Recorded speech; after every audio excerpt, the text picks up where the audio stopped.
Okay, this is my presentation on physically based rendering, or PBR for short. Physically based rendering is a collection of rendering techniques that utilize clever tricks with the ultimate goal of achieving photorealistic textures. With PBR, even objects that have very simple geometry can look realistic and attractive to the naked eye. It's a much cheaper approach to textures than ray tracing, which is far more computationally expensive. Ray tracing tracks every light ray in a scene, so it can do things like refraction and shadows. PBR only enhances 2D surfaces, so while it isn't as powerful as ray tracing, PBR textures still do interact with a light source. They can look shiny, they can look rough, and they can have the illusion of depth, as you can see in this image. The core idea of PBR is having multiple maps, which make 2D textures appear to be 3D by telling the computer how lighting sources will interact with them. So in this image, the albedo map is the one that shows how the texture looks with no lighting effects. The normal map is a representation of the height of everything in the image, giving it the illusion of depth. The metallic map is the information on how reflective parts of the texture are, and the ambient occlusion map is responsible for adding the little shadows to the image that are created by depth. There are other maps too, but you get the idea. As PBR is a methodology and not a single technology, it was developed slowly over a period of about 20 years, beginning in the 1980s. So these are some of the people who contributed to PBR. In 1982, Cook and Torrance's microfacet reflection model made it possible to render shiny metal surfaces. In 1984, Gorel and other researchers made breakthroughs in radiosity, which is a technique that models the scattering of light. For example, light scatters more on concrete compared to glass, which causes the concrete to be less reflective than glass. Academics like Veach from Ivy League universities continued to work on mathematical models over the next 20 years. PBR was popularized in 2004 by the book Physically Based Rendering: From Theory to Implementation. The book unified all the ideas of PBR that people had been researching for decades and brought them into the mainstream.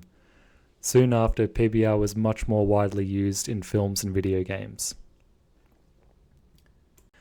PBR principles eventually made their way into film and video games.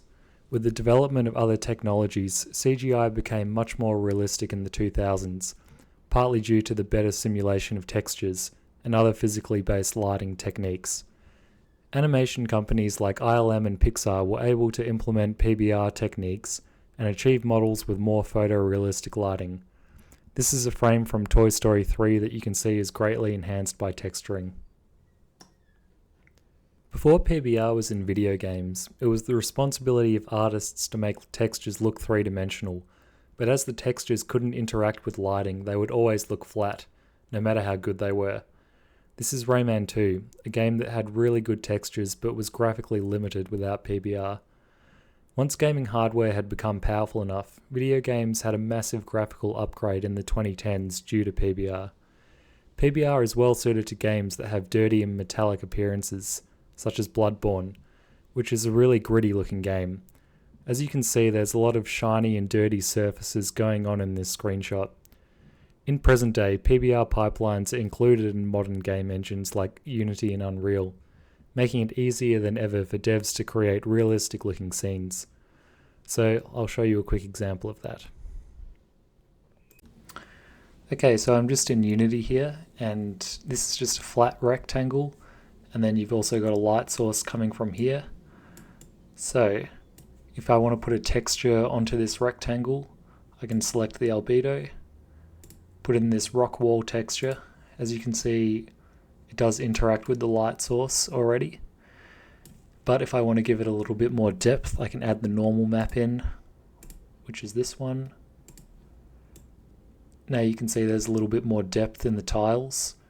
And there are other maps I could put in, like the occlusion, metallic, etc., to give this PBR texture other properties.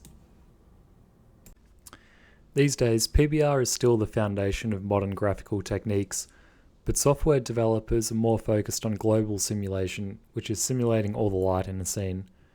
When PBR is paired with newer concepts like ray tracing, and along with advancements in AI, I predict that we will soon be able to create completely photorealistic graphics in movies and games.